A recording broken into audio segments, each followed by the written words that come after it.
Sog'lom Samartenkaning 5 siri. Angliyada maktab o'quvchilarining 45% o'zini yetarli emasman deb hisoblaydi.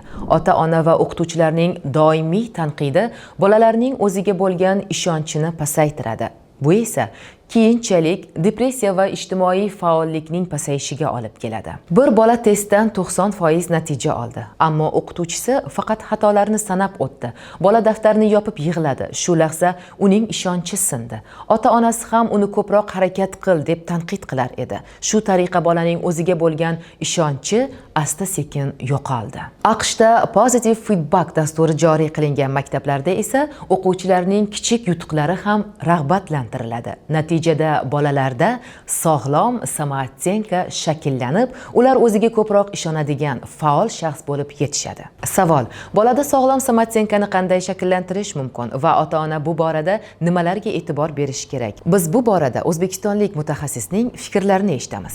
Hammaga assalomu alaykum. Onalar maktabi loyihasi doirasida navbatdagi foydali darsimiz. Bugun siz bilan farzandlarimizni nutqiy rivojlanish haqida gaplashamiz. Demak, 2-3 yoshida xuddi katta insondek gapiradigan, 5 yoshda esa endigina tili chiqadigan bolalarni ko'ramiz. Farzandimizning nutqiy rivojlanishi nimalarga bog'liq? Biz uni nutqini rivojlantirish uchun qanday yordam bera olamiz? Sizga oddiy ammo ish beradigan tavsiyalar beraman. Birinchi navbatda bola bilan ko'proq gaplashing. Bola bilan u tug'ilganidanoq qilingan muloqot undagi nusxa tushirish qobiliyatini ishga tushiradi va albatta u siz chiqarayotgan artikulyatsion tovushlar, so'zlarni takrorlashga harakat qiladi va albatta bu uni nutqini rivojlantirishga o'z navbatida yordam beradi.